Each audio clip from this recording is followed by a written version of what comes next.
ત્રિપદા પ્રાથમિક શાળામાં બંધારણ દિવસની ઉજવણી કરવામાં આવી। બાયડ નગરપાલિકા વિસ્તારમાં ત્રિપદા પ્રાથમિક શાળા આવેલી છે। ત્રિપદા પ્રાથમિક શાળામાં આજ રોજ એટલે કે 26/11/2025 રોજ સંવિધાન દિવસની ઉજવણી કરવામાં આવી।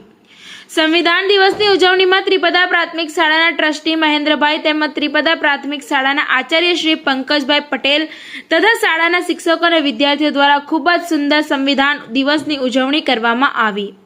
સંવિધાન દિવસની ઉજવણીમાં બાળકો દ્વારા નાટક રજૂ કરવામાં આવ્યું તેમજ વિદ્યાર્થી દ્વારા સંવિધાન વિશેની સ્પીચ આપવામાં આવી તેમજ ધોરણ 5ના વિદ્યાર્થી શૌર્યરાજ દ્વારા બાબા સાહેબનો રોલ પ્લે કરવામાં આવ્યો તેમજ અનેક વિવિધ કાર્યક્રમો કરવામાં આવ્યા। સંવિધાન દિવસની ખૂબ જ સારી રીતે ઉજવણી કરવામાં આવી। ટીવી 18 ન્યૂઝ નેટવર્ક સાથે રિપોર્ટર પિયુષ કુમાર।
सुनील